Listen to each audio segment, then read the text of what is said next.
بسم الله الرحمن الرحيم. يا أيها الذين آمنوا أطيعوا الله وأطيعوا الرسول وأولي الأمر منكم فإن تنازعتم في شيء فردوه إلى الله والرسول إن كنتم تؤمنون بالله واليوم الآخر ذلك خير وأحسن تأويلا.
بسم الله الرحمن الرحيم.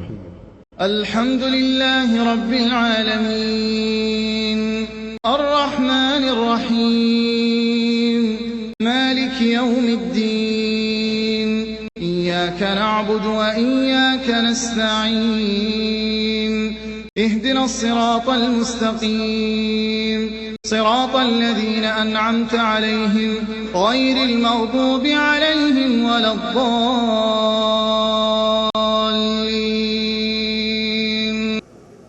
نحمده نصلي على رسوله الكريم. أعوذ بالله من الشيطان الرجيم. بسم الله الرحمن الرحيم. الحمد لله رب العالمين الرحمن الرحيم مالك يوم الدين إياك نعبد وإياك نستعين اهدنا الصراط المستقيم صراط الذين أنعمت عليهم غير المغضوب عليهم ولا الضالين آمین. جس سورت کی آپ کے سامنے تلاوت کی گئی ہے اس کو سورۃ الفاتحہ کہا جاتا ہے. اس سے اللہ کی کتاب کی افتتاح ہوتی ہے، آغاز ہوتا ہے. یہ وہ عظیم سورت ہے جس کے کئی نام ہیں. اس کو شفا بھی کہا گیا ہے، 7 آیات بھی کہا گیا ہے، 7 مثانی. اور یہ وہ عظیم صورت ہے جس کے بارے میں اللہ عز و جل فرماتا ہے کہ میں نے نماز کو اپنے اور اپنے بندے کے درمیان تقسیم کر لیا، اور اس سے مراد سورۃ الفاتحہ ہے۔ جب انسان کہتا ہے الحمدللہ رب العالمین، اللہ عز و جل جواب میں فرماتا ہے حمدنی عبدی، انسان کہتا ہے ساری تعریفیں ایک اللہ کے لیے، اللہ کہتا ہے میرا بندہ میری تعریفیں کر رہا ہے۔ یہ سورت شفا ہے۔ حدیث میں آتا ہے ایک بستی کے سردار کو بچھو نے کاٹ لیا، صحابہ کا اس بستی کے پاس سے گزر ہوا، انہوں نے کہا تم میں سے کوئی دم کرنے والا ہے؟ اس صحابی نے اس سردار کے اوپر سورۃ الفاتحہ پڑھ کر دم کیا اور قصہ رسول اللہ صلی اللہ علیہ وسلم کو سنایا۔ اللہ کے نبی علیہ الصلوۃ والسلام نے فرمایا تجھے کس نے بتایا کہ یہ سورت شفا ہے؟ اس سورت کی اہمیت اتنی زیادہ ہے کہ رسول اللہ صلی اللہ علیہ وسلم فرماتے ہیں لا صلاۃ لمن لم یقرأ بفاتحۃ الکتاب، جو سورۃ الفاتحہ کی تلاوت نہیں کرتا اس کی نماز نہیں ہوتی۔ رسول اللہ صلی اللہ علیہ وسلم فرماتے ہیں جو نماز پڑھے اور فاتحہ نہ پڑھے اس کی نماز خداج خداج خداج، ناقص ہے ناقص ہے ناقص ہے، تمام نہیں ہے، مکمل نہیں ہے۔ آئیے ذرا اس صورت پہ غور تو کریں جسے آپ اور میں ہر نماز کی ہر رکعت میں تلاوت کرتے ہیں۔ اس کے ترجمہ اور معانی پر توجہ کریں، یہ سورت کیا کہتی ہے، یہ سورت کیا اطلاع دیتی ہے، یہ سورت کیا منہج سکھاتی ہے، یہ سورت کس قسم کے علوم کا ذخیرہ لیے ہوئے ہے۔ الحمدللہ رب العالمین، تمام کی تمام تعریفیں خالص ایک رب کے لیے، اللہ کے لیے۔ الحمدللہ، ساری تعریفیں اللہ کے لیے۔ آپ کسی کی جتنی چاہے تعریف کر لیں، وہ تعریف حقیقت کے اندر اللہ کی ہے۔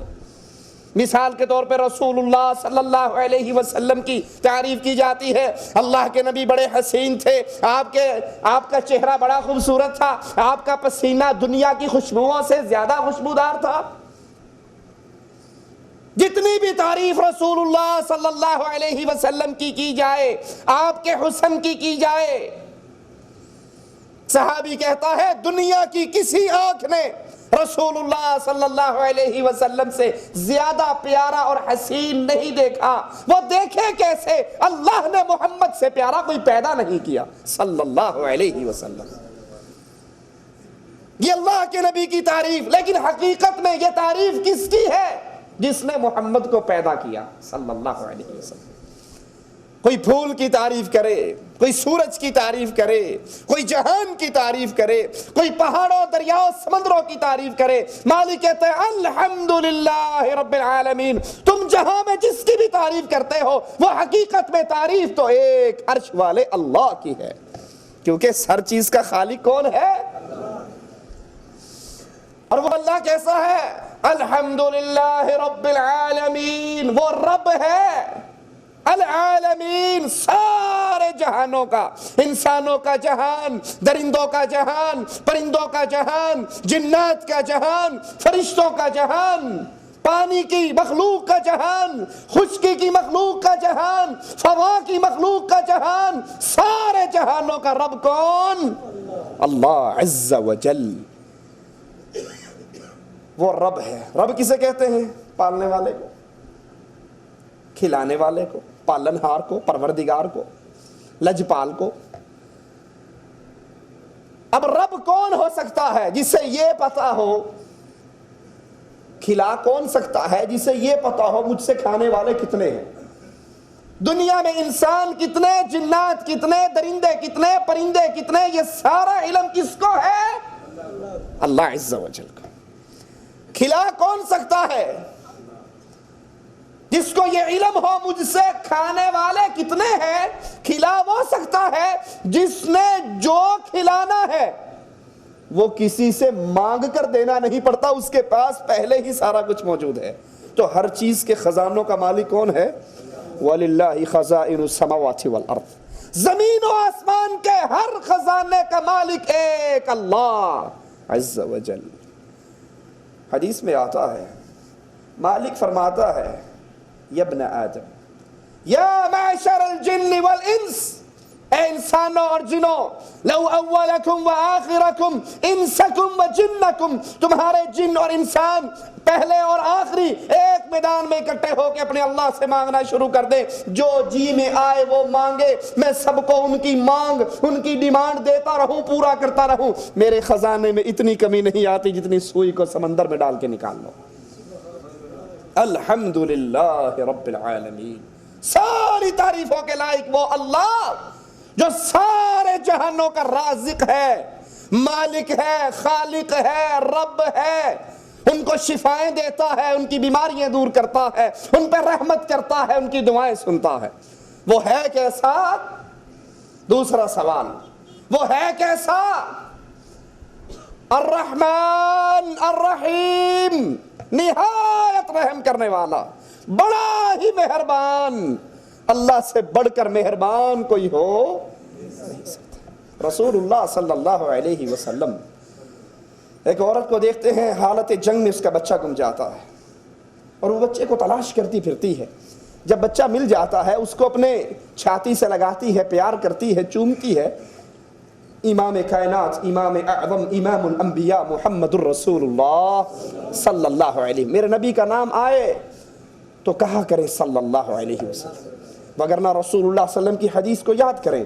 اللہ کے نبی نے فرمایا اس کا ناک خاک آلود ہو، خاک آلود ہو، خاک آلود ہو، 3 مرتبہ فرمایا۔ صحابہ نے کہا یا رسول اللہ صلی اللہ علیہ وسلم کس کا؟ یہ بد دعا کس کے لیے؟ فرمایا جس کے سامنے میرا نام لیا جائے اور مجھ پہ درود نہ پڑھے صلی اللہ علیہ وسلم۔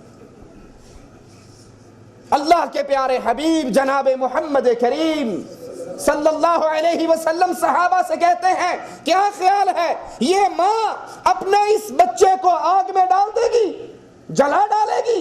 کہا نہیں یا رسول اللہ صلی اللہ علیہ وسلم، یہ ماں تو اپنے بچے کو نہیں جلائے گی۔ کہا اس ماں کے دل میں جو محبت ہے وہ محبت کا ایک حصہ ہے، 99 حصے میرے اللہ کے پاس ہیں۔ وہ محبت کرنے والا الرحمن، اتنا مہربان۔ کافر اللہ کو نہیں مانتے، عیسائی اللہ کے نعوذ باللہ بیٹا کہتے ہیں عیسیٰ کو، یہودی عزیر کو بیٹا کہتے ہیں، کفار اللہ کا انکار کرتے ہیں۔ اللہ اتنا مہربان ہے، سورج کی روشنی ان کو بھی مل رہی ہے، پانی ان کو بھی مل رہا ہے، رزق ان کو بھی مل رہا ہے۔ وہ اتنا مہربان ہے اپنے دشمنوں کو خود کھلاتا ہے۔ الرحمن الرحیم، وہ اتنا مہربان، وہ کہتا ہے اے آدم کے بیٹے تو چل کر آ، میں دوڑ کر آؤں گا، تو بالش آ میں بازو آؤں گا، تو اپنے دل میں یاد کر میں تجھے یاد کروں گا، تو اپنے نفس میں یاد کر میں اپنے نفس میں یاد کروں گا، تو انسانوں میں یاد کر میں فرشتوں میں یاد کروں گا۔ وہ اللہ، اس کی رحمت اتنی بے کرا، خود مالک کہتا ہے رحمتی وسعت کل شیء، میری رحمت نے ہر چیز کو گھیر لیا ہے، میری رحمت نے ہر چیز کو، اس کی رحمت اتنی زیادہ ہے، وہ اتنا مہربان ہے، اس کے باوجود آج اس کی مخلوق اس کے در کو چھوڑ چکی ہے۔ کیوں؟ انہیں علم ہی نہیں ہمارا اللہ کتنا مہربان ہے۔ شیطان دل میں ڈالتا ہے میرے گناہ بہت زیادہ ہیں، میں نہیں معاف ہو سکتا، یہ وسوسہ شیطان نے دل میں ڈالا، نمازیں بھی گئی، قرآن کی تلاوت بھی گئی، ذکر اذکار بھی گیا، ہمیشہ کے گناہوں کی دلدل میں گر گیا۔ اگر اس کو پتہ لگ جائے اللہ کی رحمت کیسی ہے، رسول اللہ صلی اللہ علیہ وسلم فرماتے ہیں ایک شخص نے 99 قتل کیے، پھر کسی سے پوچھا مولوی صاحب میں نے 99 آدمی مارے ہیں، میرے لیے معافی ہے؟ کہا تیرے لیے معافی، تو نے تو 99 آدمی مارے ہیں، اور ایک انسان کو مارنا انسانیت کا قتل ہے، ایک کو مارنا گویا پوری انسانیت کو مار ڈالا، اور تو نے 99 مارے ہیں۔ اس نے کہا اچھا میں تو نہیں بخشا جاؤں گا، تو زندہ کیوں پھرتا ہے، سینچری تجھ پہ ہی پوری کرتا ہوں۔ تلوار نکالی، اس کو بھی اڑا دیا۔ پھر کسی اللہ والے سے پوچھا میں نے 100 قتل کیے ہیں، کیا میرے لیے توبہ ہے، میرے لیے معافی ہے؟ کہا ہاں، ان برے لوگوں کی بستی کو چھوڑ کر اللہ والوں کی بستی میں چلا جا، نیک لوگوں کی بستی میں چلا جا، نماز پڑھنے والے، قرآن پڑھنے والے، اپنے رب کو یاد کرنے والے، اس کے رسول کے راستے پہ چلنے والے، ان کی محفل میں چلا جا، اس معاشرے کو چھوڑ دے۔ یہ اپنے گھر سے نکلتا ہے، آسمان سے موت کے فرشتے آ جاتے ہیں، جنتی فرشتے کہتے ہیں ہمارا ہے، توبہ کرنے کے لیے جا رہا ہے، توبہ کی نہیں کرنے جا رہا ہے۔ جہنمی کہتے ہیں ہمارا ہے، 100 بندوں کو مار کے جا رہا ہے۔ فیصلہ اللہ کے دربار کی طرف بلند ہوتا ہے، اللہ یہ جنتی ہے یا جہنمی؟ مالک عز و جل فیصلہ فرماتا ہے زمینوں کی پیمائش کرو، اگر گناہوں والی بستی 100 قتل والی بستی اس کے قریب ہے تو جہنم میں جائے گا، اور اگر نیکی اور توبہ والی بستی قریب ہے تو اس کو جنت میں لے جاؤ۔ میرا اللہ تو جانتا تھا کہ ابھی تو یہ اپنے گھر سے نکلا اور موت آ گئی۔ حدیث میں آتا ہے اللہ نے وحی کی زمینوں کی طرف، اور پوری بستی سے کہا میرے بندے سے دور ہو جا، نیک بستی سے کہا میرے بندے کے قریب ہو جا۔ پیمائش کی گئی تو ایک بالش نیک بستی قریب تھی، فرشتے اٹھا کر اللہ کی جنتوں میں لے گئے۔ اس اللہ کا تعارف حاصل کرو، الرحمن، ماں سے بڑھ کر مہربان۔ کائنات میں اتنی رحمت کسی کے کوئی کسی پہ نہیں کر سکتا جتنا اللہ اپنے بندوں پہ کرتا ہے۔ شرط یہ ہے بندے اپنے رب کو پہچان کر مانگے تو صحیح۔ وہ کتنا مہربان ہے۔ موسیٰ علیہ السلام بنی اسرائیل کا لشکر لے کے نکلتے ہیں بارش کا سوال کرنے کے لیے، بارش کی دعا مانگنے کے لیے، نماز استسقاء کے لیے۔ جس مقام پہ دعا کرنی ہے دعا کرتے ہیں تو مالک جواب میں فرماتا ہے موسیٰ علیہ السلام تیرے لشکر میں ایک آدمی ہے جو 70 سال سے میری نافرمانی کر رہا ہے، جب تک وہ رہے گا دعائیں قبول نہیں ہوں گی، بارش نہیں برسے گی۔ اسے کہو بنی اسرائیل کے لشکر میں سے باہر نکل جا۔ کہا اللہ عز و جل میں اس ایک کو کہاں تلاش کروں؟ کہا تیرے ذمہ آواز لگانا، اس کے کانوں تک پہنچانا اللہ کے ذمہ ہے۔ موسیٰ نبی نے آواز لگائی علیہ السلام، جو 70 سال سے اللہ کی نافرمانی کر رہا ہے ہمارے اندر سے نکل جائے۔ دیکھو رب کی رحمت، میرے رب کے در کو چھوڑ کر غیروں کے در پہ گرنے والوں ذرا رب کو پہچان تو لو۔ سبحان اللہ، اللہ تیری رحمت پر قربان جائیں۔ اس کے کانوں تک آواز پہنچی، اس نے دل ہی دل میں اپنے رب سے رابطہ کیا، زبان پہ جملے نہیں نکل رہے، وہ دل ہی دل میں مالک سے کہتا اللہ اگر میں اب اس مجمع کو چھوڑ کر باہر نکلا میں تو ذلیل ہو جاؤں گا، لوگ کہا کریں گے یہ پاپی ہے، اس کی وجہ سے بارش نہیں ہو رہی تھی۔ اللہ مانتا ہوں 70 سال کا پاپی ہوں، لیکن آج تیرے در پہ سچے دل سے معافی مانگتا ہوں، اللہ آج معاف کر دے، عزتیں رکھ لے، پھر کبھی تجھے ناراض نہیں کروں گا۔ وہ دل ہی دل میں کہہ رہا ہے، اس کے دائیں بائیں والے کچھ نہیں جان رہے اس کی دل کی کیفیات کیا ہے۔ بارش کا نزول ہو جاتا ہے۔ موسیٰ نبی کہتے ہیں علیہ السلام مولا آپ نے کہا تھا جب تک وہ بندہ نہیں نکلے گا بارش نہیں برسے گی، وہ نکلا نہیں، بارش پھر ہوگی۔ کہا موسیٰ 70 سال کے گناہگار نے ایک مرتبہ اپنی زبان سے کہا اللہ معاف کر دے، کوئی ایک دفعہ معافی مانگ لے میں سارے گناہوں کو معاف کر دیتا۔ موسیٰ نبی علیہ السلام کہتے ہیں اچھا اللہ اس خوش نصیب کی زیارت ہی کروا دے جو 70 سال کا پاپی ایک معافی کے سوال نے زندگی کے سارے رجسٹروں کو دھو ڈالا، اس کی زیارت ہی کروا دے۔ کہا موسیٰ جب تک وہ میری بغاوت کرتا رہا میں نے اس پہ پردے ڈالے رکھے، آج وہ میرا پیارا بن گیا میں اس کو ننگا کر دوں؟ جب باغی تھا میں نے چھپائے رکھا، آج تو ولی اللہ بن چکا ہے، میں کیسے اس کو لوگوں کے سامنے ظاہر کر دوں؟ یہ میرا اور میرے بندے کا ماجرا۔ الرحمن الرحیم، لوگوں تمہارا اللہ رحمان ہے، تمہارا اللہ رحیم ہے، اس کی رحمت بڑی وسیع ہے۔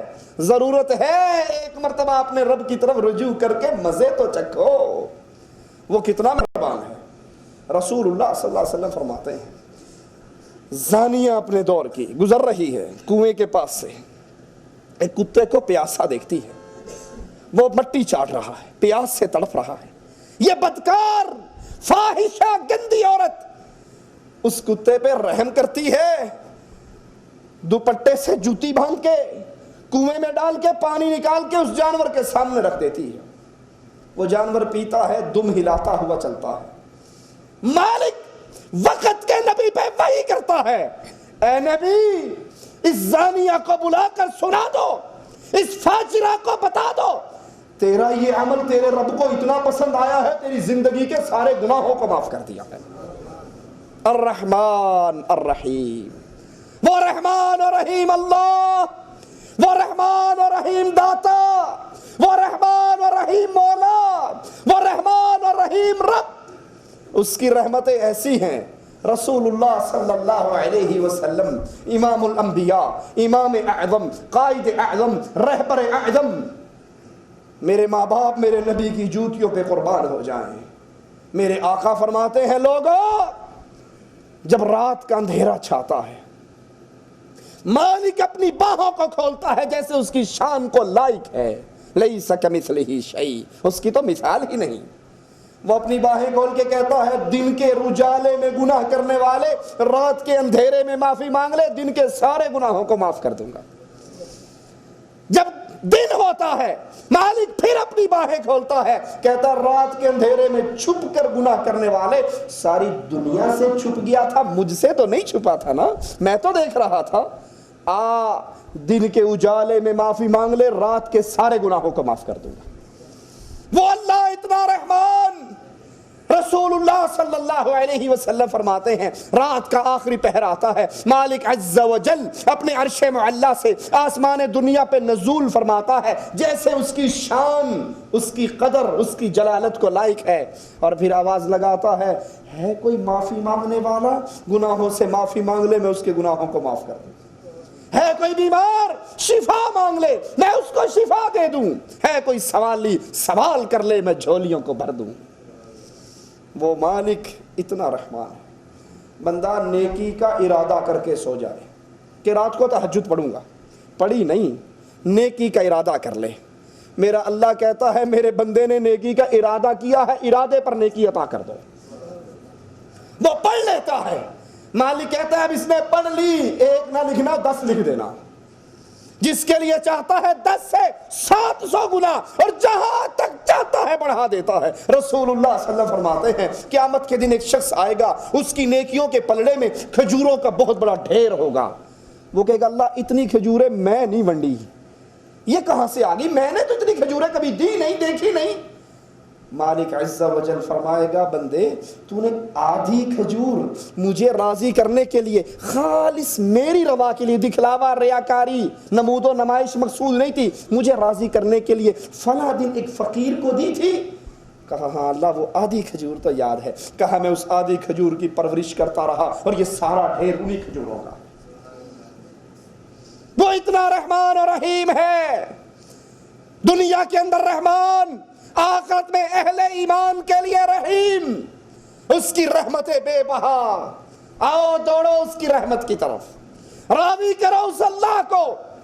بنی اسرائیل کا ایک شخص 20 سال اللہ کی عبادت کرتا ہے، پھر 20 سال گناہ کرتا ہے، شیشے کے سامنے کھڑا ہوتا ہے، داڑھی میں کچھ سفید بال نظر آتے ہیں، کہتا ہے 20 سال تیری عبادت کی تھی، پھر 20 سال تیری بغاوت کی، آج اگر توبہ کر کے آجوں تو کیا مجھے قبول کر لو گے؟ آواز دینے والا آواز دیتا ہے احببتنا فاحببناک، ترکتنا فترکناک، تو نے محبت کی، تیرے اللہ نے محبت کی، تو نے چھوڑ دیا، ہم نے بھی چھوڑ دیا، اور اگر آج بھی واپس لوٹ آئے تیری زندگی کے سارے گناہوں کو معاف کر دیا جائے گا۔ وہ رحمان اور رحیم اللہ، وہ رحمان اور رحیم اللہ، انسان ایک مرتبہ اس اللہ کو پکارے، ایک مرتبہ آواز لگائے، وقال ربکم ادعونی استجب لکم، اس اللہ نے کہا ہے اپنے بندوں سے میرے بندو مجھے ایک مرتبہ پکارو، پکارنا تمہارا ذمہ ہے، عطا کر دینا استجیب لکم، میں تمہیں عطا کروں گا، میں تمہیں دوں گا. تم پکارتے جاؤ، تم مانگتے مانگتے تھک جاؤ گے. رب اس کے خزانے وسیع ہیں، اس کے خزانے کھلے ہیں. الرحمن الرحیم مالک یوم الدین. وہ رحمان و رحیم ہے جو دنیا کے اندر اس کو راضی کر لے، معافی مانگ لے، اپنا حساب و کتاب ٹھیک کر لے. جب تک روح اس کے حلق میں نہیں اٹکتی اس سے پہلے پہلے اگر وہ معافی مانگ لے اس کی زندگی کے سارے معاف ہو جاتے.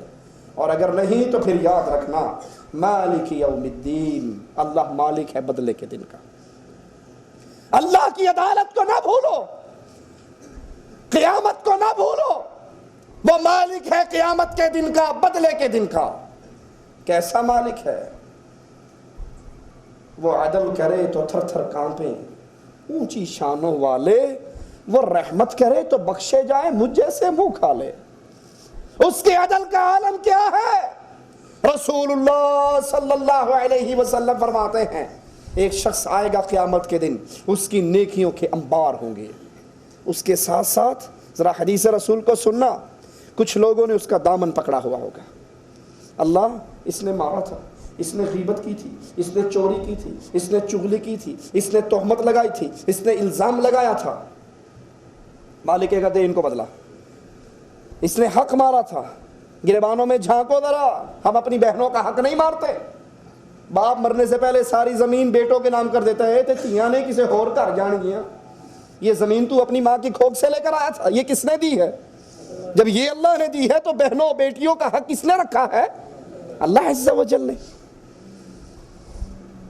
اس نے مارا، اس نے حق دبایا، اس نے قرضہ دبایا، اس نے گالی دی، اس نے غیبت کی. رسول اللہ صلی اللہ علیہ وسلم فرماتے ہیں مالک کہے گا دے بدلا کر راضی. کہ اللہ زمین ہوتی تو دے دیتا، اب کہاں سے دوں؟ مالک کہے گا اچھا نماز تو نے پڑھی ثواب اس کو دے دے، روزہ تو نے رکھا ثواب اس کو دے دے، حج تو نے کیا ثواب اس کو دے دے، صدقہ تو نے دیا ثواب اس کو دے دے. کچھ بد نصیب ایسے ہوں گے، اللہ ہمیں ایسے بد نصیبوں میں شامل نہ فرمانا جن کو قیامت کے دن لوگوں نے پکڑ کے تیرے دربار میں آ کے سوال کر رہے ہوں. کچھ بد نصیب ایسے ہوں گے نیکیاں ختم ہو جائیں گی. حاجی صاحب نیکیوں کا تو بڑا سٹاک لے کر آئے تھے، لیکن گالیاں دیتے ہوئے زبان کنٹرول نہیں، غیبت کرتے ہوئے زبان کنٹرول نہیں، چغلی کرتے ہوئے زبان کنٹرول نہیں. مالک کہے گا ان کو بھی دے. کہے گا اللہ نیکیاں بھی نہیں رہی کیا دوں؟ کہا گناہ یہ کرتے رہے گناہ تجھے ملیں گے، کرتے یہ رہے پڑھنا تیرا بھاری ہوگا. وہ بدنصیب نیکیاں بٹوا کر گناہ اٹھا کر جہنم کے اندر چلا گیا. مالک یوم الدین، وہ اللہ مالک ہے بدلے کے دن کا. رسول اللہ صلی اللہ علیہ وسلم فرماتے ہیں اللہ کا عدل، اگر دنیا کے اندر بغیر سینگ والی بکری کو سینگ والی بکری نے ٹکر ماری ہوگی، حالانکہ قیامت کے دن جانوروں کی تو دوبارہ انسانوں جنوں کی جنت ہے، جانوروں کے لیے تو جنت جہنم. اللہ ان کو پیدا کرے گا، اللہ ان کو پیدا کرے گا صرف اس کا بدلہ دلوانے کے لیے. رسول اللہ صلی اللہ علیہ وسلم فرماتے ہیں انسان اپنے اللہ کے سامنے کھڑا ہوگا، دائیں طرف دیکھے گا اپنے اعمال نظر آئیں گے، بائیں طرف دیکھے گا اپنے اعمال نظر آئیں گے، سامنے دیکھے گا جہنم کی آگ دہکتی ہوئی نظر آئے گی. یہ مالک یوم الدین، اللہ مالک ہے بدلے کے دن کا، اللہ مالک ہے قیامت کے دن کا. آج اس اللہ سے اپنے گناہوں کی معافی مانگ کے اپنا معاملہ اس رب سے سیدھا کر لو. ایاک نعبد و ایاک نستعین، یہ بندے اور اللہ کے درمیان عہد و پیمان ہے. قرآن میں آتا ہے جب اللہ عز و جل نے انسانوں کو پیدا کیا عالم ارواح کے اندر تو ایک سوال کیا تھا الستو بربکم، کیا میں تمہارا رب نہیں ہوں؟ قالوا بلا شہدنا، سب نے کہا تھا اللہ ہم مانتے ہیں تو ہمارا رب ہے. مالک نے کہا تھا پھر قیامت کے دن دو بہانے نہ کرنا، انا کنا عن ھذا غافلین، ٹائم ہی نہیں لگا، پتہ ہی نہیں لگا کب پیدا ہوئے، کب جوان ہوئے، کب بوڑھے ہوئے، کب مرے، ٹائم ہی نہیں ملا. صبح جاتے تھے 10 بجے، رات کو آتے تھے، ٹوٹے ہوئے بستر پہ گر جاتے تھے. نہ نماز پڑھنے کا ٹائم، نہ قرآن پڑھنے کا ٹائم، نہ تجھے یاد کرنے کا ٹائم، نہ تیرے حبیب پہ درود بھیجنے کا ٹائم، عبادت کا ٹائم ملا نہیں، قرآن کو دیکھا ہی نہیں. کھانا پینا، بچے پیدا کرنا، سو جانا، 4 کام کر کے آئے، جو گدھا کرتا ہے وہ ہم کر کے آئے. انا کنا عن ھذا غافلین. دین اسلام کا پتہ ہی نہیں تھا. ٹائم ملتا تھا کرکٹ میچ دیکھ لیتے تھے، ٹائم ملتا تھا رسالے پڑھ لیتے تھے، گھر میں ڈش انٹینا لگا ہوا تھا، جو ٹائم فالتو ہوتا وہاں بیٹھ کے فلمیں دیکھ لیتے تھے. بس یہ بہانہ قیامت کے دن نہیں چلے گا. اور کتنے ہیں ہم میں سے، غور کریں ذرا، جن کو سب سے بڑا مولوی صاحب ٹھیک ہے قرآن کی باتیں آپ کرتے تو اب قرآن ترجمے سے پڑھنے کا ٹائم ہی نہیں ہے. صبح نکلتے ہیں، رات کو آتے ہیں، کب پڑھیں؟ اور اگر زور کی نماز پڑھنے کے لیے چلے جائیں تو جس کمپنی میں ڈیوٹی دیتے ہیں وہاں کا کیمپ باز اتنا ٹائم کاٹ لیتا ہے. کھان خسمانو یہو جی نمازاں جتنے تنخواہ کٹتی ہوئے، نماز بھی چھوڑ دیتے ہیں کہیں پیسے نہ کٹ جائے. مغرب کی نماز ہو رہی ہوتی ہے، میں دکان بند کر کے آتا ہوں، بقالہ بند کر کے آتا ہوں، ڈیوٹی آف کر کے آتا ہوں، اسی وقت ہنڈیا پکا رہا ہوتا ہوں، ادھر نماز کھڑی ہو رہی ہوتی ہے، اور مجھے ڈر ہوتا ہے اگر نماز پڑھنے چلا گیا تو ہنڈیا جل جائے گی.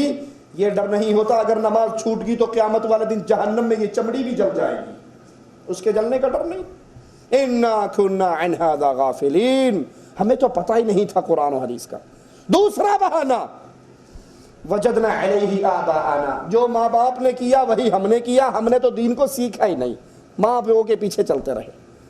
یہ عہد و پیمان ہے جو آپ اور میں عالم ارواح میں کر کے آئے، اور ہر رکعت میں، ہر نماز میں اس کا اعادہ کرتے ہیں. ایاک نعبد و ایاک نستعین. اے اللہ خاص تیری ہی عبادت کرتا ہوں.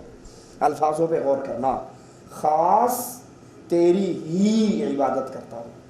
مثال دے کے سمجھاتا ہوں. کوئی شخص شادی کرنا چاہے اور جہاں وہ شادی کرنا چاہتا ہے وہ ماشاءاللہ حسین و جمیل، مالدار، حسب و نسب سارا کچھ ہے. نکاح سے پہلے فون کر کے کہتی ہے حاجی صاحب، شاہ صاحب، مولوی صاحب، شیخ صاحب، خان صاحب، میں آپ کے ساتھ نکاح کرنے کے لیے بالکل ریڈی ہوں، تیار ہوں، مجھے کوئی اعتراض نہیں آپ کی بیوی بننے میں، لیکن میری پہلی منگنی اپنے چچا کے بیٹے سے، کزن سے ہوئی تھی. میں دن کے 24 گھنٹوں میں 23 گھنٹے 30 منٹ آپ کی بیگم صاحبہ رہوں گی اور 30 منٹ کے لیے سابقہ منگیتر کے پاس جاؤں گی. میں آپ کی بھی بیوی ہوں گی اور اس کی بھی کچھ لگتی ہوں گی. رشتہ قبول کرو گے؟ بلاش میں ملے قبول کرو گے؟ پھوکٹ میں ملے قبول کرو گے؟ یہ جنت سے اتری ہوئی حور ہوگی تو قبول کرو گے؟ آپ کی غیرت قبول کہو گے 30 منٹ جس کے پاس جاتی ہے دفع ہو وہی مر جا ساری عمر کے لیے، مجھے ضرورت نہیں. یہ آپ کی اور میری غیرت ہے، اور اللہ کی غیرت سب سے زیادہ ہے. ایاک نعبد، اللہ خاص تیری ہی عبادت کرتے ہیں. تیری بھی نہیں کہ تیری بھی اور بتوں کی بھی، تیری بھی اور مندروں کی بھی، تیری بھی کسی اور کی بھی نہیں. اللہ خاص تیری ہی عبادت کرتے ہیں. جو کام عبادت ہے وہ کس کے لیے؟ وہ کسی اور کے لیے. سجدہ عبادت ہے یا نہیں؟ کس کے لیے؟ پیر صاحب ہو، ولی اللہ ہو، اولیاء اللہ ہو، بزرگان دین ہو، ان کی جوتی سر کا تاج، ان کے پاؤں کی مٹی آنکھ کا سرما، لیکن سجدہ کس کے لیے؟ کوئی کتنا بڑا ہو، کوئی کتنا عظیم ہو، کوئی کتنا بزرگ ہو، کوئی کتنا ولی ہو، سجدے کے لائق ایک اللہ. کسی کی جگہ کتنی پیاری ہو، طواف کے لائق صرف بیت اللہ. یہ بیت اللہ، اس کا طواف عبادت ہے.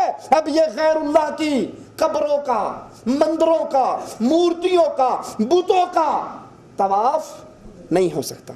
قربانی کرنا عبادت ہے کس کی؟ اللہ کے لیے.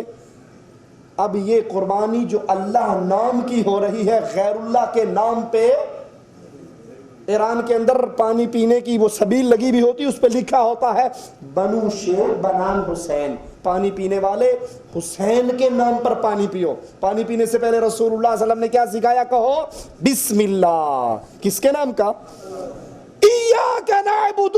ساری عبادتیں، وہ سجدہ ہو، رکوع ہو، طواف ہو، نظر ہو، نیاز ہو، ڈرنا ہو، توکل ہو، امید ہو، بھروسہ ہو، وہ ساری عبادتیں کس کے لیے؟ وَإِيَّاكَ نَسْتَعِينُ. جب مانگنا ہے، سوال کرنا ہے، مدد طلب کرنی ہے تو کس سے؟ اللہ کے علاوہ کسی سے مدد نہیں مانگی جا سکتی. یہ عہد و پیمان ہے جو آپ اور میں نماز میں کرتے ہیں. مدد کس سے مانگنی ہے؟ یونس علیہ السلام مچھلی کے پیٹ میں گرفتار ہیں. کون ہے؟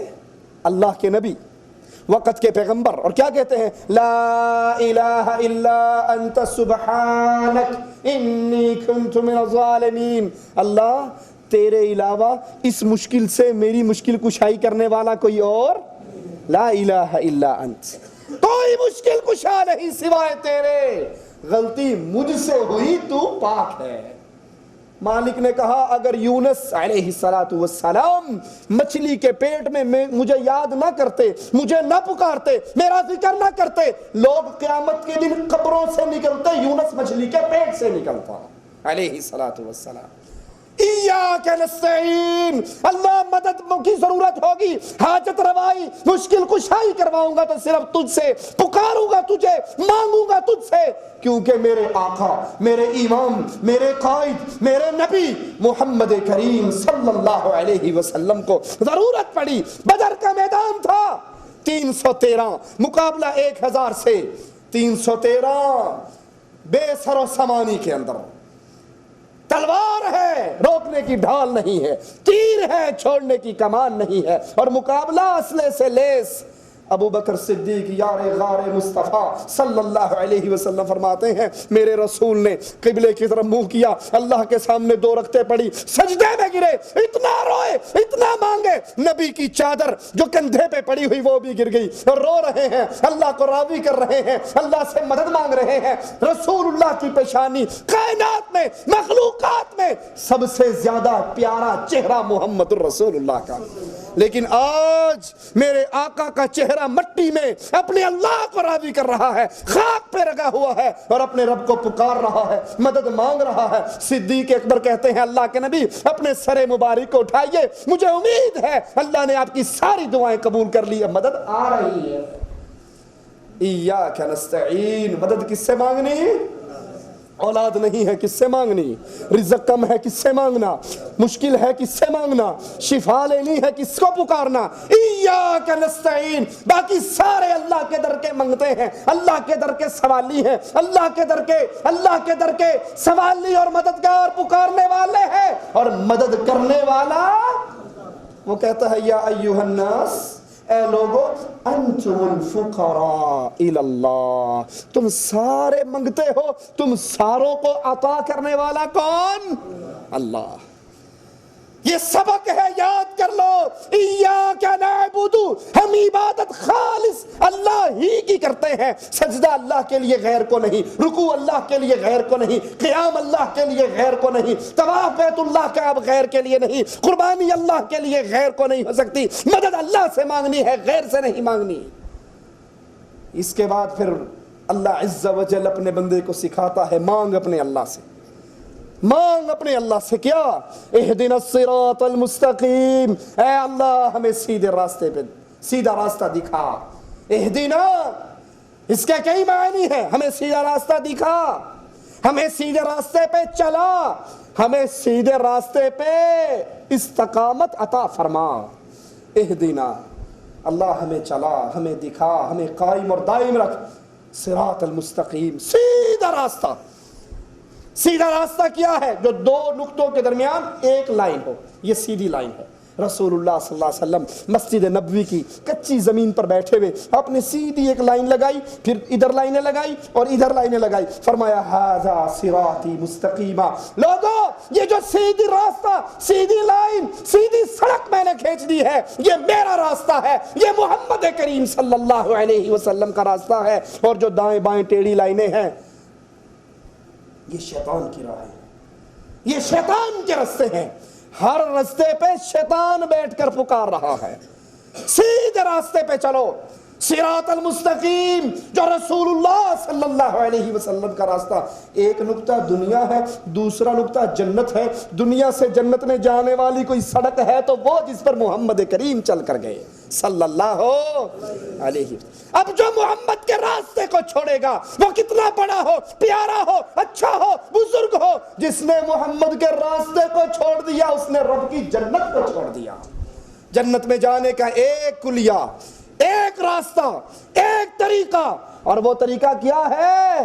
جس راستے پر رسول اللہ صلی اللہ علیہ وسلم چلے ویسے چلو۔ نماز محمدی، عبادت محمدی، سیاست محمدی، عمل محمدی، صورت محمدی، لباس محمدی، کلام محمدی، ایک ایک رنگ کے اندر محمدیت کا رنگ چھلکتا ہوا نظر آئے صلی اللہ علیہ وسلم۔ صبغۃ اللہ ومن احسن من اللہ صبغہ، اللہ کا رنگ، اور اللہ سے پیارا رنگ کسی اور کا نہیں ہے۔ صراط مستقیم، جنت میں جانے والا راستہ۔ رسول اللہ صلی اللہ علیہ وسلم سے سوال ہوا، اے اللہ کے نبی جنت میں جانے والا راستہ کون سا ہے؟ ذہنوں میں سوال آتا ہے نا، مختلف فرقے ہیں، مختلف جماعتیں ہیں، مختلف گروہ ہیں، کوئی کچھ ہے، کوئی کچھ ہے، کوئی کچھ ہے، سارے جنتی کا دعویٰ کرتے ہیں۔ آخر قرآن و حدیث نے بھی تو کسی کو جنتی کہا ہوگا۔ آئیے کلیہ لے لو، جنت میں جانے والوں کا کلیہ، جنت میں جانے والوں کا تعارف مولوی اور شیخ نہیں کروا رہا، پیر اور ملا نہیں کروا رہا، وہ کروا رہا ہے جس نے حالت ایمان میں دیکھا اللہ نے اس پہ جہنم کی آگ کو حرام کر دیا۔ نام ہے محمد الرسول اللہ صلی اللہ علیہ وسلم۔ فرماتے ہیں ما انا علیہ واصحابی اليوم، صراط مستقیم، جنتی لوگ جس راستے پر رسول اللہ اور اس کے صحابہ چلے یہ جنتی راستہ ہے، اور جو نبی اور صحابہ کے راستے کو چھوڑ دے گا وہ جہنمی راستہ ہے۔ اہدنا الصراط المستقیم، سیدھے راستے پہ اللہ ہمیں چلا، ہمیں قائم رکھ، ہمیں استقامت دے، ہمیں یہ راستہ دکھا۔ اب وہ راستہ کیسا ہے؟ قرآن بیان کر رہا ہے، صراط الذین انعمت علیہم، راستہ ان لوگوں کا جن پر تیرا انعام ہوا۔ وہ راستہ جو مرضی اختیار کر لے نہیں، ان کا راستہ جن پر تیرے انعام یافتہ لوگ چلے۔ سب سے پہلے اللہ کا انعام کن پر ہوا؟ قرآن بیان کرتا ہے، اپنے پاس سے ٹوٹکے لگانے کی ضرورت نہیں، یہ دین پورا کامل دین ہے اللہ کا۔ ضرورت ہے ٹائم نکال کے اس کو سمجھیں اور سیکھیں۔ یہ داڑھیاں سفید ہو رہی ہیں، قبر کا دروازہ قریب سے قریب تر آ رہا ہے۔ کامیاب ہے جس کا تعلق اللہ سے جڑ گیا، جو محمدی سڑک پہ چڑھ گیا، اور برباد ہے جو بوڑھا ہو کر مرا لیکن اسے محمدی راستہ نہ ملا۔ اللہ ہمیں ایسے بد نصیبوں میں شامل نہ فرمائے۔ انعام کن پہ ہوا؟ قرآن بیان کرتا ہے، من النبیین والصدیقین والشہداء والصالحین۔ انعام اللہ نے سب سے پہلے انبیاء پہ کیا، من النبیین والصدیقین والشہداء والصالحین، انبیاء پہ انعام ہوا، پھر انبیاء کے ساتھی صدیق پہ انعام ہوا، صدیقین پہ انعام ہوا، والشہداء اللہ کے راستے میں شہید ہونے والوں پہ انعام ہوا، والصالحین اور نیک اولیاء اللہ پر انعام ہوا۔ آئیے 2-4 منٹ میں آپ کو یہ سمجھا دوں ان سب کا راستہ کیا تھا۔ نبیوں میں سب سے بڑے، سب سے عظیم، سب سے اول محمد کریم صلی اللہ علیہ وسلم۔ اور اللہ کے نبی کیا فرماتے ہیں؟ ترکت فیکم امرین لن تضلوا ما تمسکتم بہما کتاب اللہ و سنتی۔ حجۃ الوداع کا موقع ہے، رسول اللہ کی زبان مبارک ہے، یہ کسی پیر فقیر کی زبان نہیں ہے، یہ کسی مولوی صاحب کی زبان نہیں ہے آپ کو جی مان لو تب بھی ٹھیک ہے، نہ مان لو تب بھی ٹھیک ہے۔ یہ زبان وہ ہے جو اپنی مرضی سے نہیں ہلتی، عرش والے کی مرضی سے ہلتی ہے۔ وَمَا يَنْطِقُ عَنِ الْهَوَىٰ إِنْ هُوَ إِلَّا وَحْيٌ يُوحَىٰ۔ جبرائیل آتا ہے، وحی کرتا ہے، رسول اللہ بیان کرتے ہیں، اپنی مرضی سے محمد کریم کلام نہیں کرتے۔ فرمایا حجۃ الوداع کا موقع، نبی کا فرمان سنیے، صراط مستقیم کا تعارف ہو رہا ہے، امت میں انتشار، امت میں لڑائی، امت میں اختلاف کا نتیجہ نکل رہا ہے، اس کا حل نکل رہا ہے۔ فرمایا میں جا رہا ہوں 2 چیزیں چھوڑ کر، اگر ان 2 کو تم قابو رکھو گے قیامت تک تم گمراہ نہیں ہو سکتے۔ وہ 2 کیا ہے؟ آپ کا مولوی میرا مولوی، آپ کا شیخ میرا شیخ، آپ کا مذہب میرا مذہب نہیں۔ یہ تو سب مولویوں نے اپنے پیٹ کا دھندا چلانے کے لیے جھگڑے کرا رکھے ہیں، دکانیں کھول رکھی ہیں۔ آپ ورک شاپ ٹھیک کر کام کر کے گاڑیوں کا روٹی کھاتے ہو، مولوی لڑوا کر روٹی کھاتا ہے۔ رسول اللہ صلی اللہ علیہ وسلم اختلاف کا حل بیان کر رہے، فرمایا دو چیزیں چھوڑ کر جا رہا ہوں، کتاب اللہ، اللہ کا قرآن، و سنتی، اور محمد کریم کی سنت صلی اللہ علیہ وسلم۔ لن تضلوا، تم گمراہ ہو ہی نہیں سکتے، ما تمسکتم بہما، جب تک تمہارے ایک ہاتھ میں قرآن ہو، دوسرے ہاتھ میں فرمان مصطفیٰ ہو صلی اللہ علیہ وسلم۔ یہ نبیوں کی دعوت، ان نبیوں کی دعوت کے بعد انبیاء کے صحابہ، میرے رسول کے صحابہ، ان کا دین کیا ہے؟ وہ صراط مستقیم کس کو سمجھتے ہیں؟ عمر ابن خطاب رضی اللہ عنہ وارضاہ تورات موسیٰ علیہ السلام کی کتاب کا ورقہ لے کے پڑھتے ہوئے آ رہے، خوش ہو رہے، مجھے موسیٰ کی کتاب کا ورقہ مل گیا۔ مزاج شناس رسول صدیق اکبر رضی اللہ عنہما عمر کے چہرے کو دیکھ رہے، پڑھتے ہوئے کو دیکھ رہے، رسول اللہ کے بدلتے ہوئے تیور کو دیکھ رہے، نبی کی کیفیت غصے میں آتی ہوئی کو دیکھتے ہیں، کہتے ہیں عمر تیری ماں تجھے گم پائے، نہیں دیکھتا میرے رسول کو کا چہرہ تبدیل ہو رہا ہے، غصہ آ رہا۔ حضرت عمر ورقے کو پھینک کر کہتے ہیں رضیت باللہ ربا وبالاسلام دینا وبمحمد نبیا صلی اللہ علیہ وسلم، میں اللہ پر راضی، رسول اللہ پر راضی، اسلام پر راضی۔ اللہ کے نبی فرماتے ہیں عمر لو بدأ لکم موسیٰ فاتبعتموہ وترکتمونی لضللتم عن سواء السبیل، آج موسیٰ بھی آ جائے اور تم محمد کو چھوڑ کر موسیٰ کے پیچھے چل پڑو، گمراہ ہو جاؤ گے۔ لو كان موسیٰ حیا ما وسعہ الا اتباعی، موسیٰ بھی زندہ ہوتے اور جنت میں جانا چاہتے، ان کو بھی محمد کے پیچھے چلنا پڑتا صلی اللہ علیہ وسلم۔ ابو بکر سے سوال کرنے والی سوال کرتی ہے، میں مرنے والی کی نانی ہوں، وراثت میں میرا کتنا حصہ ہے؟ سنیے، صراط مستقیم مولویوں کا بنایا ہوا نہیں، یہ رسول اللہ کا بتایا ہوا صراط ہے صلی اللہ علیہ وسلم۔ ابو بکر سے پوچھا گیا میرا وراثت میں حق کتنا ہے؟ مسئلہ نہیں پتا ابو بکر صدیق کو، انبیاء کے بعد سب سے افضل ہستی ابو بکر صدیق کی ہستی ہے۔ جواب میں کہتے ہیں میں اپنے پاس سے کچھ نہیں کہہ سکتا، میں اپنے نبی کے صحابہ سے سوال کروں گا، اگر انہیں کوئی دلیل حدیث معلوم ہوگی تو تجھے بتا دوں گا۔ عمر ابن خطاب کہتے ہیں کوئی حج تمتع نہ کرے، سگا بیٹا عبداللہ ابن عمر کہتا ہے میں حج تمتع کروں گا۔ لوگوں نے کہا تیرا باپ تو منع کرتا ہے، کہا میرا باپ منع کرتا ہے، فاطمہ کا باپ تو منع نہیں کرتا، شریعت میرے باپ کی بات تو نہیں، شریعت تو فاطمہ کے بابا کی بات ہے۔ نزل الشریعہ علی محمد صلی اللہ علیہ وسلم وما نزل الشریعہ علی ابی، قرآن حدیث میرے بابا پہ نہیں اتری، فاطمہ کے بابا پر اتری۔ صراط الذین انعمت علیہم، راستہ ان لوگوں کا جن پر انعام ہوا، نبی کا راستہ قرآن و حدیث، صحابہ کا راستہ قرآن و حدیث، تابعین محدثین کا راستہ قرآن و حدیث، اولیاء اللہ کا راستہ قرآن و حدیث۔ امام ابو حنیفہ رحمۃ اللہ علیہ سے سوال کیا گیا، امام صاحب آپ کی بات مل جائے، نبی کی بات سے ٹکرا رہی ہو، ہم کیا کریں؟ آپ بھی تو امام ہیں، بہت بڑے بزرگ ہیں، ولی اللہ ہیں، بڑی محنت کی ہے آپ نے، صراط مستقیم ان اماموں نے کتنا پیارا واضح کیا۔ کہا سنو، ابو حنیفہ کی بات مل جائے، رسول کی بات سے ٹکرا رہی ہو، ابو حنیفہ کی بات کو دیوار میں دے مارنا، محمد کی بات کو سینے سے لگا لینا صلی اللہ علیہ وسلم۔ فرمایا کسی کے لیے جائز نہیں ابو حنیفہ کے قول کے مطابق فتویٰ دے جب تک اس کو یہ نہ پتہ لگ جائے کہ ابو حنیفہ رحمۃ اللہ علیہ نے کس دلیل کی بنیاد پر فتویٰ دیا ہے۔ دلیل کسی کا قول نہیں ہوا کرتا، دلیل محمد کریم کی زبان ہلا کرتی ہے۔ حدیث جبرائیل نہیں سنی آپ نے؟ جبرائیل نے آ کر پوچھا اسلام کیا ہے، ایمان کیا ہے، قیامت کب آئے گی؟ اللہ کے نبی بتاتے رہے، جبرائیل کہتے رہے آپ نے سچ فرمایا، آپ نے سچ فرمایا، آپ نے سچ فرمایا۔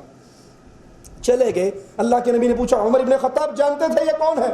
کہا اللہ و رسولہ اعلم، اللہ جانے، یہ اپنے حبیب کو بتا دے، ہمیں تو نہیں پتا۔ کہا یہ جبرائیل تھے جو تمہیں تمہارا دین سکھانے کے لیے آئے تھے۔ کیا خیال ہے جبرائیل کو کھڑے ہو کے تقریر کرنی چاہیے تھی نا؟ یہ ساری باتیں جبرائیل کو اللہ نے بتائی صحابہ کو سمجھانے کے لیے، تو جبرائیل نبی سے کیوں پوچھ رہے ہیں؟ بعض علماء بیان فرماتے ہیں اس لیے پوچھ رہے تھے کہ جبرائیل 100 دفعہ بھی کہے گا دین نہیں بنے گا جب تک محمد کے ہونٹوں سے ادا نہیں ہوگا صلی اللہ علیہ وسلم. وہ میرے پیارے حبیب، وہ میرے امام اور قائد نبی، صراط الذین انعمت علیہم، راستہ ان کا جن پہ تیرا انعام ہوا. سب سے پہلے اللہ کے انبیاء، ان کا راستہ، صحابہ، قرآن و حدیث کا راستہ، امام، قرآن و حدیث کا راستہ. احمد ابن حنبل رحمت اللہ علیہ لوگوں کو اکٹھا کرتے ہیں اور پھر کہتے ہیں یہ فلاں امام ہے، یہ فلاں ہے، یہ فلاں ہے. تم کسی کے پیچھے نہ چلنا، دین وہاں سے لینا جہاں سے ہم نے لیا ہے. اور ہم نے دین لیا ہے قرآن اور حدیث سے، قال اللہ و قال الرسول سے. کیا بات سمجھ آئی؟ اگر اللہ کے رسول کی بات ہاتھ میں آ جائے، اس کی بات کے خلاف کسی کی بات ہو، وہ کتنا بڑا ہو، کائنات ایک پلڑے میں ہو، محمد کی ایک حدیث ایک پلڑے میں ہو، کائنات کو ٹھوکر ماری جا سکتی ہے، محمد کریم کی بات کو ٹھوکر نہیں ماری جا سکتی. یہ صراط مستقیم ہے، یہ جنتی راستہ ہے. امام مالک رحمت اللہ علیہ فرمایا کرتے تھے کائنات میں ہر آدمی کی بات قبول بھی کی جا سکتی ہے، ٹھوکر بھی ماری جا سکتی ہے، رد بھی کی جا سکتی ہے، سوائے اس قبر میں سونے والے محمد الرسول اللہ کے. اور مسجد نبوی میں بیٹھ کر نبی کی قبر کی طرف اشارہ کر کے فرمایا کرتے تھے جو یہ قبر میں سو رہے ہیں محمد کریم، ان کی بات سننے کے بعد اگر کوئی کہہ دے میں نہیں مانتا، ایمان اس کے پلے میں نہیں رہتا. امام شافعی رحمت اللہ علیہ سے سائل سوال کرتا ہے، امام صاحب کوئی حدیث ملے، بیان بھی آپ کرو، رسول اللہ صلی اللہ علیہ وسلم کا کلام ہو اور آپ کا عمل اس حدیث سے ٹکرا رہا ہو، ہم آپ کے عمل کو دیکھیں یا حدیث رسول کو دیکھیں؟ جواب سننا امام شافعی رحمت اللہ علیہ کا. کہنے لگے مجھے عیسائی سمجھتا ہے. امام شافعی کے قدموں پر میرے ماں باپ قربان ہو جائے. کہتے ہیں مجھے عیسائی سمجھتا ہے، یہ کیسے ممکن ہے؟ میں خود حدیث رسول بیان کر کے اس کے خلاف عمل کروں.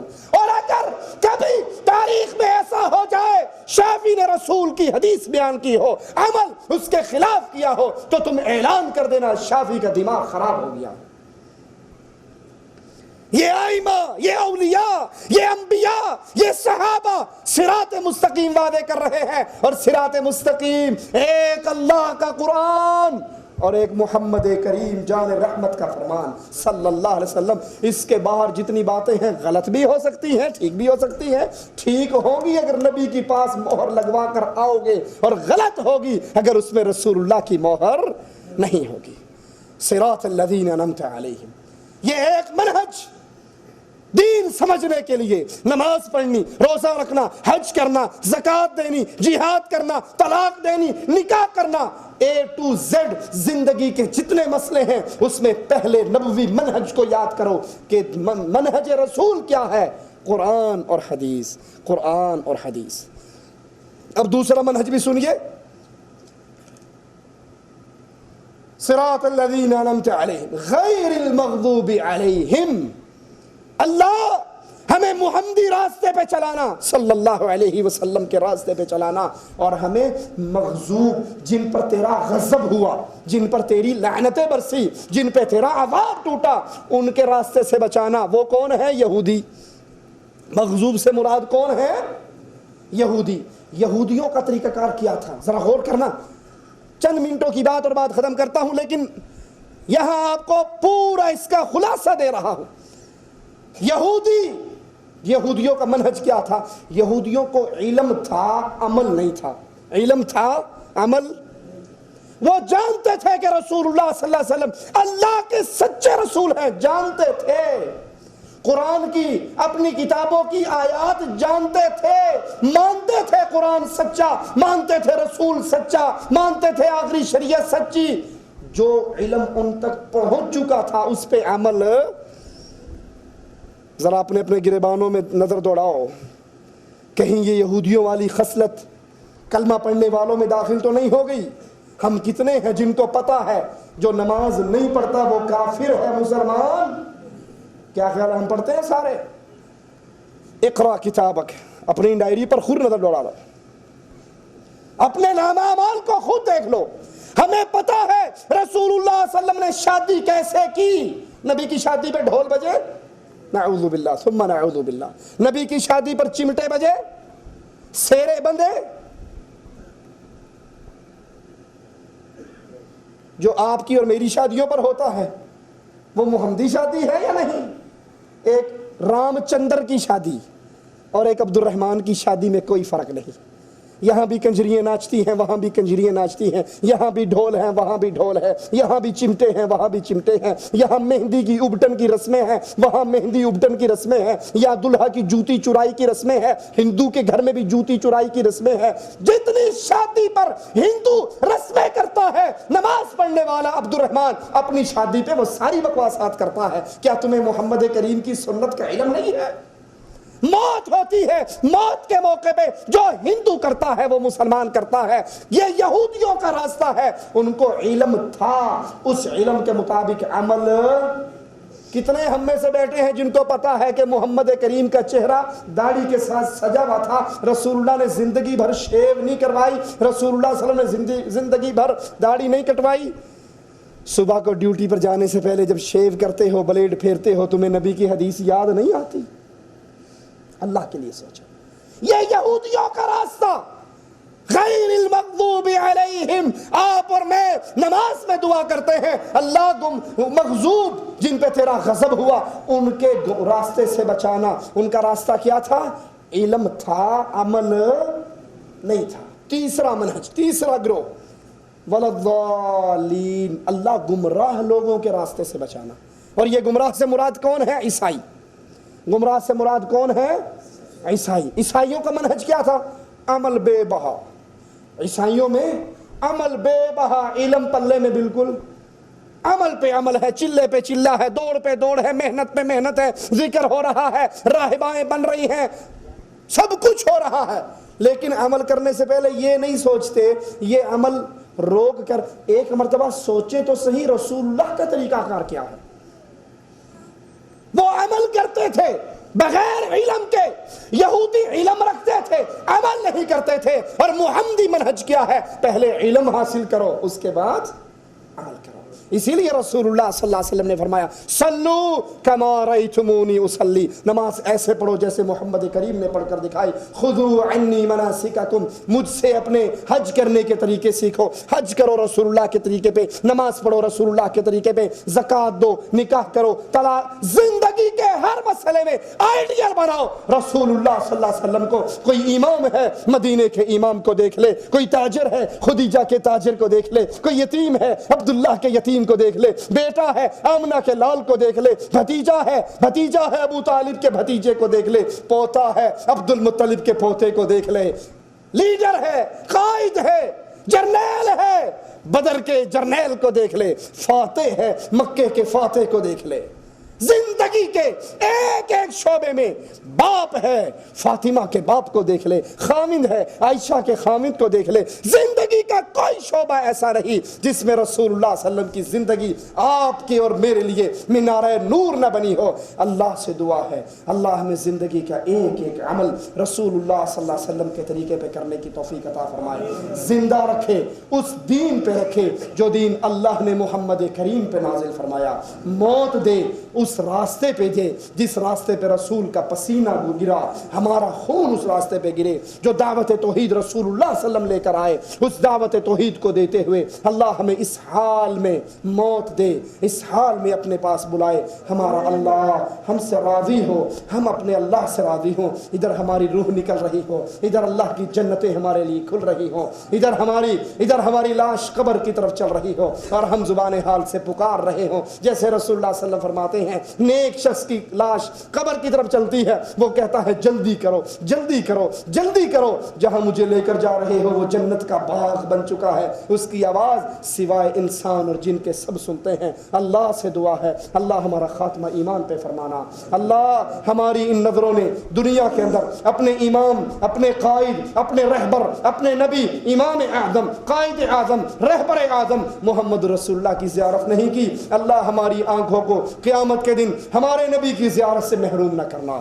ہمیں پیارے نبی کے جھنڈے کے نیچے جنت الفردوس میں اعلیٰ مقام عطا فرمانا. اللہ جنت کی سب سے بڑی نعمت، جنت کی سب سے بڑی نعمت تیرے پیارے چہرے کا دیدار میرے مولا. اللہ ہم سب کو ان خوش نصیبوں میں شامل فرمانا جو جنت میں یوم مزید کے دن تیرے چہرے کا دیدار کریں.